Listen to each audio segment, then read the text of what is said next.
At the edge of the village sat a small wooden house. Jack lived there with his mother and Buttercup the cow. Morning light came through thin curtains and painted warm bands across the table. Mama spread bread and worried about coins and flour. Buttercup slept with her chin on her hooves. Her bell made a slow, soft sound. Jack loved that sound. He loved Buttercup's flicking ears and the mud on her nose. Jack's hands were always busy, mending nets and pulling carrots. He laughed like small fireworks. When Buttercup grew thin, the laughter faded. Mama's brow folded with worry. There were fewer coins than days. With each tired breath from Buttercup, the worry grew in Mama's throat. Jack tried to be brave. He kept the cow close. He watched Mama count small sums and smooth her hands when she sighed. The house felt both warm and small, held together by bread, work, and soft hope. One morning, Buttercup lay with a tired, low breath. Her belly had hollowed and she made only a small sound. Jack sat with her and felt his chest tighten. Mama folded her hands and weighed need against mercy. She spoke in a steady voice and said what she had to say. "We must take Buttercup to market," she said. "We must sell her so we can buy flour and keep warm." Jack looked at Buttercup's soft eyes and the bell on her collar. He thought of Mama's worn hands and how she had given everything. Jack nodded. Nods are small and true. He took Buttercup's rope because a promise can be a kind of courage. The walk to the market was heavy in Jack's chest. He tried to sing, but his voice was thin. Buttercup blinked and chewed and leaned into him, trusting him to lead. The road waited like a breath. Halfway along the road, a thin man stood by a fence. He wore a floppy blue hat and a patchwork coat. He smiled and called Jack over. His eyes twinkled like small stars. Jack told him about Buttercup and the market. The man reached into a leather pouch and showed 5 green beans with gold flecks. He said the beans were special. "Plant them tonight," he told Jack. "Let the earth drink them and the stars watch." Jack felt a quick hope. He traded Buttercup's rope for the beans. The man nodded and walked away. Jack went home with the beans in his pocket. Mama kissed his head. Then, with tired hands, she threw the beans out the window. "They are just beans," she said. She tucked Jack into bed. Jack fell asleep with a soft prickling of magic under his lids and dreamed of green ropes into the sky. Morning came like a hush. Jack pushed aside the curtain and stared. A beanstalk had grown outside, wide as an old oak and bright like a rope of green stars. It wound into the clouds, and its stem gleamed with dew. Leaves blinked like coins. For a moment, the world held its breath. Jack called to Mama. She covered her mouth and stared at the sky. Jack did not wait. He grabbed a sturdy vine and tested it.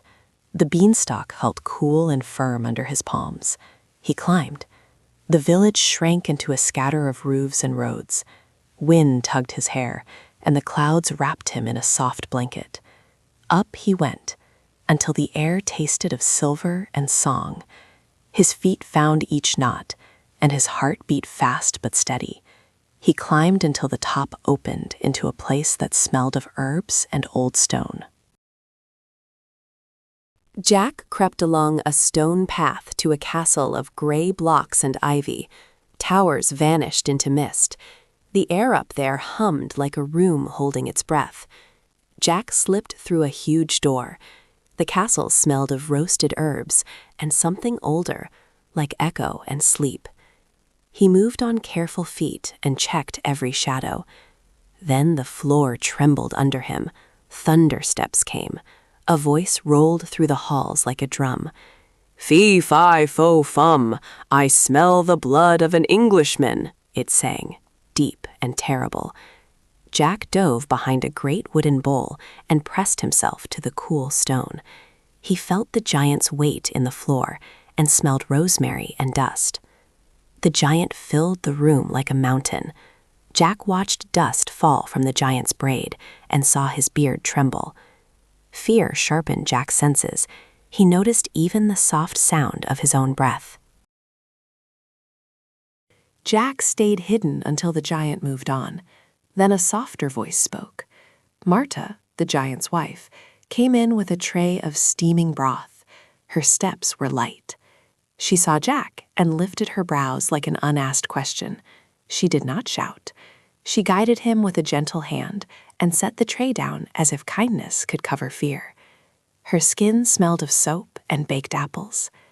Jack saw the harp on a low table, its strings gleaming like water, and a small hen that shone like morning gold. The hen pecked and made a clinking sound like a tiny bell. Jack felt something unpeel inside him. He learned the giant's habits, when he walked and when he slept. He watched Marta soothe Golnor and saw how the giant's anger came quick. Jack realized the hen fed them all. He planned quietly then, not to harm, but to borrow what could save his home. On the first night, Jack waited until Golnor was full and heavy with sleep. He moved with the careful hush of someone hiding a treasure. He wrapped the hen in his shirt and held her close. Goldie was warm and clucked like a small bell. Jack felt the weight of what he carried and moved slowly so no sound would wake the castle. He slipped down the beanstalk before dawn, each step a hope. When Jack reached home, Mama gasped with fear, then with wonder. Goldie pecked and settled on the table. Soon she laid a warm egg that shone like sun on a dull day. That egg fed them and brought the bread back. For a time, the house felt fuller. Mama's eyes unclenched and work felt lighter. Jack lay awake listening to the hen's quiet clucks and thinking about the harp that still sang in his dreams. Jack could not forget the harp's music. He planned a second climb for Lilt. He watched the giant's pattern, learned when Golnor slept after storms, and wrapped his feet in cloth to muffle sound. He tied a lifeline to a knobbly place on the beanstalk. This climb felt colder and the castle quieter. Jack slipped past sleeping gargoyles and rounded a pillar. The harp sat on a low table, its strings glowing faintly. Jack's fingers hovered, and the harp answered with a soft, hopeful note. Then a sudden sound like a bowl dropped cut the air. Golnor lifted his head. The giant's eyes found the harp and then found Jack. A roar burst out like thunder. Jack slung the harp over his shoulder and ran. He slid across cold stone and felt the giant's boots beat behind him. The beanstalk shook as Golnor chased, and Jack clung to his rope each step. At the base of the beanstalk, Jack tumbled out with the harp on his shoulder. Mama was a flash of iron. She grabbed the winter axe and moved without thinking. Jack caught his breath and pointed up. Mama swung the axe with a steady hand. They did not chop wildly. She cut a wedge, and the beanstalk cracked and groaned. Golnor shifted, and the green rope began to tip. With a forest sigh, the beanstalk fell. It took the giant with it into a tangle of green that wrapped him back into the clouds. His roar faded into echoes. The ground felt strange and quiet. Jack and Mama stood breathing and held one another. They looked at the harp, the hen, and the empty sky where it had been. They did not celebrate loudly. They let their breath slow and felt the strange mix of relief and sorrow. Days passed into a gentler life.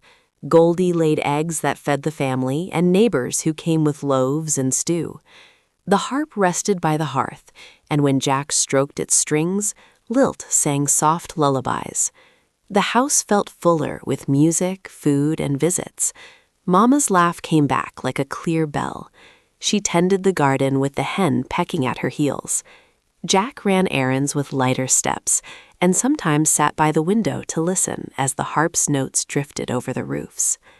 He kept the story of how he took Goldie and Lilt close and told it with care. Word reached the village of a giant tangled in green above the clouds. People listened, bringing pies and mugs, then left with lighter steps. In the evenings, the harp's songs mixed with the quiet, and Jack learned how brave, careful acts could grow into a softer kind of magic.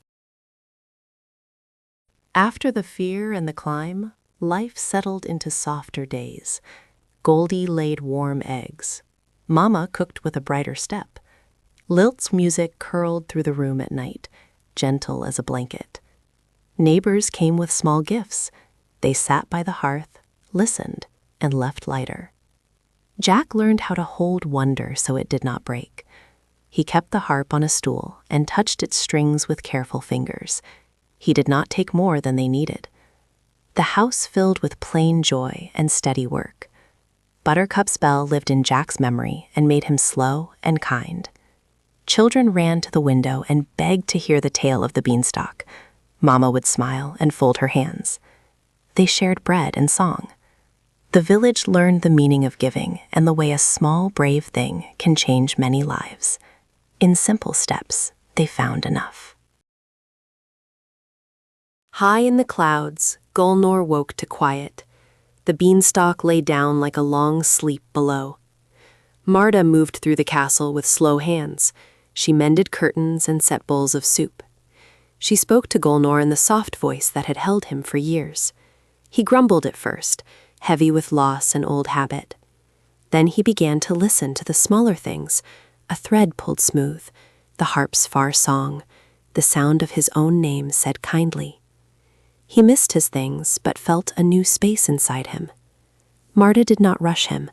She put a warm cloth on his hand and told him stories of the sea and of small birds. Gulnor tried to sing back to her, a rough and honest tune. It was not shameless or fast. It was the careful step of someone learning to share. The cloud castle grew quieter in a good way. Where the beanstalk had pressed into the earth, a hollow sat soft and gentle. Wildflowers grew tall and brave there, a small meadow in the lane. Children came each spring with hands full of small blue blooms to give to their mothers. They imagined stars that had fallen and met their hands. Jack walked there sometimes with Mama, and he showed the children where the green wound had rested. He told them about a bell that used to tinkle on a brown cow's collar, and how that bell lived in his chest. Buttercup's memory made Jack slow his step and smile. The hollow did not hold riches. It held stories and seeds. Folks planted a few herbs and shared a small patch of rye. The place taught them how something strange can become gentle and useful. It kept a quiet, steady magic that fit in a pocket and warmed a hand. Years moved like a slow song. Jack's hair darkened at the edges, but his hands kept their quick kindness. On bright evenings, he sat by the window, and children gathered close. He told the tale without grand flourishes. He spoke of a boy who trusted an old man, of a beanstalk that grew toward sky, of music and a hen that laid gold eggs. He never made the giant into a pure beast. He told how Gulnor had been lonely and loud, and how Marta had held him with small, soft work. He said they all learned to take hard steps that left marks and also made room. Mama sat near, her braids silvering, and she would hum along when Lilt played a quiet song. The children asked the same questions as always. Jack answered with a smile. The story did not get smaller. It grew like a good seed into their lives. On a hushed night, when the moon made the garden like silver paper, Jack walked to the hollow where the beanstalk had been. He moved slow, the years in his step, hands warm from pockets. He closed his eyes and listened. Far above, past the thin clouds, he thought he heard a voice that was like a question and a song at once. It was Gulnor, softer now, singing a line he once loved. The sound was shy and rough and almost kind. Jack smiled. He pressed his palm to the earth and felt the small, steady hum of memory come up. He thought of Mama tucking him in, of Buttercup's bell, of Lilt's string singing across the roof. The world kept some wonders for the brave and careful, he thought. Then he walked home, the night bright but not loud, and kept the song tucked in like a lighted coin.